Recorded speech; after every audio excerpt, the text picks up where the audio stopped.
Alors, faut-il permettre à Emmanuel Macron de se présenter une troisième fois en 2027? Je vais commencer avec vous, Pierre-Édouard Magnan. 2 mandats, ça suffit. Mais là, c'est d'un point de vue Est-ce que politique. c'est à vous de décider? Pour un 65 millionième, oui. Oui. Pour un 65 millionième, oui, c'est à moi de décider. Je suis d'accord, il y en a malheureusement beaucoup d'autres. Alors, il y a une dimension politique. C'est-à-dire que tous ceux qui aimeraient bien qu'il continue vont trouver que c'est bien de faire sauter cette limite. Tous ceux qui sont contre lui politiquement trouvent que c'est mal de la faire sauter. Le vrai sujet, au-delà de ce qui a été dit, alors on peut s'amuser, effectivement, la Chine, la Russie, on pourrait aussi parler des dictatures africaines qui adorent changer les constitutions à chaque fois qu'ils ne peuvent pas se représenter. Plus sérieusement, le vrai sujet, c'est que ça traduit le vide absolu du parti macroniste et de la main-d'œuvre et des ressources humaines de la Macronie. C'est-à-dire que ils sont incapables d'imaginer qu'une autre personne qu'Emmanuel Macron puisse porter les couleurs du parti politique, les couleurs de la tendance politique que lui représente. Alors, effectivement, moi non plus, je ne suis jamais très favorable au fait qu'on change les règles du jeu en cours de partie dans l'unique intérêt de celui qui est le chef de la partie du moment. D'ailleurs, ce qui ne se fera d'ailleurs pas, et on l'a bien compris. Mais je répète, au-delà des déclarations, après tout, c'est de bonne guerre, l'Afrique, la Russie, l'Empire. Alors, il a d'abord été consul, Napoléon, donc il faudra faire un petit passage par le consulat. Excusez-moi, mais avant se présenter, ça ne veut pas dire être élu.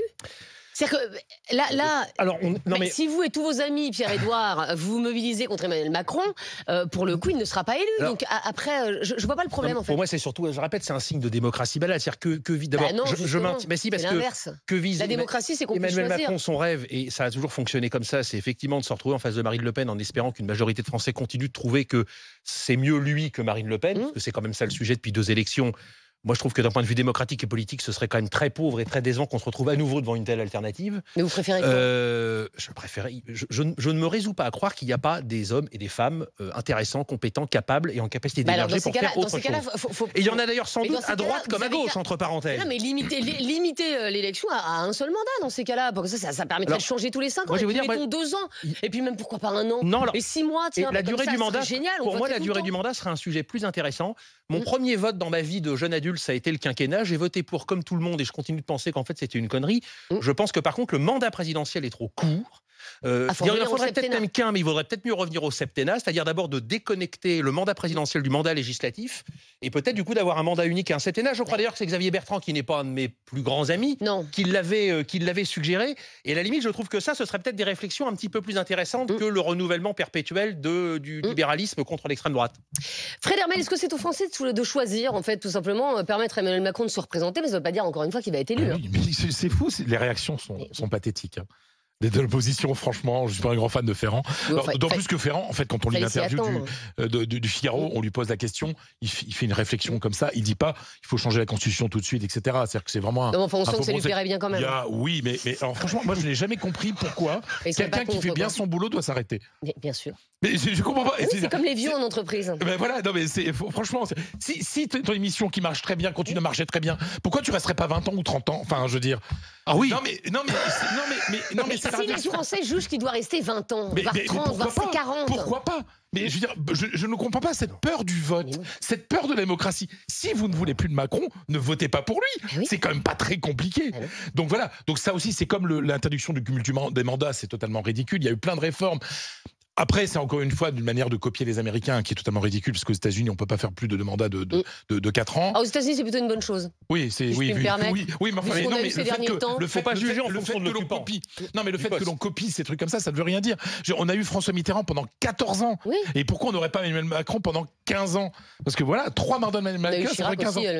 On a eu Chirac aussi pendant 14 ans. Donc 12 parce qu'il s'était appliqué à lui-même le truc. Exactement. Parce qu'il ne faut pas oublier, c'est lui qui lui qui propose le septennat au quinquennat. Pour lequel, comme un mouton, j'avais voté. Oui, parce que ça semblait dynamique, etc. On trouvait tous ça génial.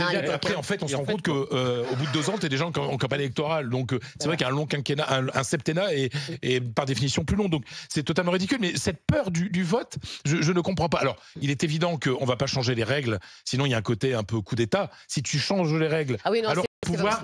Mais vous pensez vraiment qu'Emmanuel Macron pourrait faire un truc pareil, ou penserait un truc pareil. D'autant plus qu'il est très jeune. Et Emmanuel Macron, il ne peut pas se présenter en 2027. Mais 5 ans plus tard, en 2032, il sera encore très jeune pour pouvoir se présenter à nouveau. Donc, en sauveur. Mais bien sûr, mais bien entendu. Après Elisabeth Borne ou Bruno Le Maire pour le remplacer. Non, il y a Édouard Philippe également. Ouais. Non, mais je suis pas sûr que Philippe veuille s'effacer au bout de 5 ans. C'est-à-dire en plus, c'est consécutif. C'est-à-dire que tu peux te représenter après. Donc voilà, tout ça est ridicule. Ne jamais avoir peur du vote et du choix des Français. Voilà. Est-ce que permettre à Emmanuel Macron, Anne-Sophie Saint-Père, de se planter une 3e fois, ça permettrait aussi aux Français d'exprimer leur rejet? Là, pendant la réforme des retraites, on a vu qu'il y a énormément de Français qui étaient opposés à Emmanuel Macron, mais finalement, leur opposition n'a servi à rien, puisque c'est passé au 49-3. Alors que là, s'ils pouvaient exprimer leur rejet dans les urnes, on le verrait de manière tangible. Oui, alors d'une part, je vais craindre ce qui a été évoqué avant, c'est-à-dire qu'il y ait de nouveau l'éternel duel avec le Rassemblement national. Après, je voudrais quand même revenir sur Richard Ferrand a lui-même qualifié cette proposition de stupide. Donc là, on est en train de parler de quelque chose dont on sait que c'est pratiquement infaisable en l'état. Moi, j'ai beaucoup travaillé sur des questions. Macron partira, hein. Oui, mais quelle que soit la personne, en fait, moi j'ai beaucoup travaillé sur des questions de démocratie dans d'autres pays. Et alors, quel message on envoie en disant, nous on veut des mandats illimités, alors que par ailleurs, dans d'autres pays, on se bat pour limiter les temps. La démocratie, c'est de laisser choisir les gens. Donc là, en l'occurrence, tu laisses choisir les gens. Je comprends pas. Mais on laisse choisir les gens, mais on est toujours la même personne sur le même programme. Et moi, c'est aussi quelque chose. Mais qui met la même personne sur le même programme? C'est quelque chose qui m'interroge un petit peu sur la qualité du personnel politique, c'est-à-dire que pour mettre en place le programme de droite qu'Emmanuel Macron met en place aujourd'hui, il n'y a personne d'autre. Je suis quand même assez sidérée. Ensuite, j'aimerais quand même revenir dans le contexte actuel, c'est-à-dire qu'il y a toutes ces rumeurs sur le remaniement et qu'aujourd'hui, dire oh là là, qu'est-ce qu'on aimerait avoir Emmanuel Macron pour très longtemps, c'est peut-être une manière de se faire une place plutôt que de faire une vraie proposition politique sérieuse. Et je pense qu'on est surtout là-dessus que sur réellement l'idée de répéter, de garder tout le temps Emmanuel Macron. On est sur de la flatterie avant un remaniement. Ça me paraît pas sérieux comme proposition. Il n'a pas besoin de passer par le Figaro. Richard Ferrand pour être proche du président, c'est l'un des. Quand tu flattes, c'est bien de le faire savoir. L'un des premiers fidèles, donc. Pas à Macron, de faire savoir aux autres que tu es toujours là. En plus, Ferrand, c'est aussi pour lui un moyen de continuer à exister, parce qu'on l'a quand même un peu oublié depuis sa dégelée aux législatives. Il avait un peu disparu. Alors, tu vois, on en reparle, c'est miraculeux. Alors, on est avec Xavier qui nous appelle de Marseille, qui nous a appelé au 32-16. Bonjour Xavier. Bonjour. Xavier, ça vous ferait plaisir qu'Emmanuel Macron se représente une 3e fois en 2027 ? Alors plaisir, non. Déjà la 2e fois, je l'ai eu un peu dur, mais on va dire que là, la 3e fois, ça serait la fois de trop. Moi, j'ai comment dire, je vais pas dire une détestation, mais j'ai quand même un goût assez prononcé fort contre sa personnalité, parce que je trouve que c'était un très bon publicitaire. Il a vendu un projet en siphonnant un peu la droite et la gauche, en disant qu'il ferait un bon compromis sur les deux. Et il s'est dit bon, mais je vais me fixer sur le 3e âge qui va être mon fonds de commerce, sur les personnes qui vont voter pour moi. Et puis là, on arrive à un bilan qui est pas terrible. Le bilan pour la dette, par exemple, on avait 2200 milliards de déficit en 2007, on en a 3000 en 2023. Ça, je veux dire que son bilan, il n'est pas bon. Et que c'est vrai que ce qui est triste, c'est qu'en fait, il n'y a personne derrière lui et qu'on on essaie comme on n'a plus de personnel politique vraiment efficace, intelligent, intelligent, c'est peut-être pas le mot, mais de personnes vraiment, on va dire, viables. On se retrouve avec une situation de se dire, est-ce qu'on pourrait pas garder notre chef et moi, j'arrive à un point où je me demande si, au final, est-ce que ce serait plus... moi, je me demande si j'estime pas qu'on ne devrait pas avoir la politique de la terre brûlée, de me dire, j'attends le pire. Donc quand je dis le pire, c'est le Front National, et j'ai une détestation pour ce parti et ses idées, mais je me dis, est-ce que la théorie de la terre brûlée, de dire on brûle tout, et il y a des gens meilleurs qui vont sortir de là, et des gens qui auront l'intérêt général en priorité. Mais Xavier, vous dites, vous voulez pas que Emmanuel Macron se représente une 3e fois, ok. Mais vous aimeriez que qui, finalement, lui succède? Est-ce que vous voyez une personnalité capable de lui succéder aujourd'hui? Mais aucun, c'est ça le problème, c'est qu'on c'est ça la difficulté, c'est qu'on arrive à un point maintenant. Alors je sais pas, la politique, on dit souvent l'image de ce qu'on mérite, mais sincèrement, il y a personne moi qui me fait rêver. Pourtant, moi je considère un peu centriste, un peu des idées à gauche qui sont bonnes, des idées à droite qui sont bonnes. Vous avez Bayrou. Ouais, non. Bon, et sinon on cherche quelqu'un de légendaire. Par contre. Pourquoi vous moquez oui, il s'est déjà présenté plusieurs fois. Bien sûr, je dirais, c'est un monsieur très respectable, François Bayrou. Mais non, mais je ne manque pas. Il continue d'y penser. Il continue d'y penser, mais au bout d'un moment, il faut aussi du renouveau. On peut pas. je trouve qu'il n'y a pas de dynamisme dans la politique. Voilà, on arrive à un point, on a l'impression qu'on est au bout de quelque chose. Et il n'y a rien il n'y a pas d'horizon. Enfin, voilà, on n'a pas. Mais si, il y a plein de gens très bien.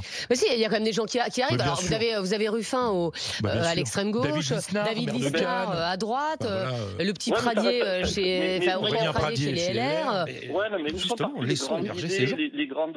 parties les grandes idées, les grands projets? Enfin, je veux dire, maintenant, on fait beaucoup de communication, on communique sur l'instant T, sur le moment. On n'a plus d'idées. Enfin, je pourrais vous prendre 1000 exemples. Vous prenez le nucleaire, il y a 5 ans de ça, il fallait fermer toutes les centrales. Aujourd'hui, on dit non, mais finalement, c'est une mauvaise idée. Le numerus clausus des médecins, il fallait cloisonner qu'il n'y ait pas assez de médecins. Puis maintenant, on se retrouve, on n'a plus de médecins. Enfin, où sont toutes ces grandes idées, ces grands personnages qui ont fait notre vie politique?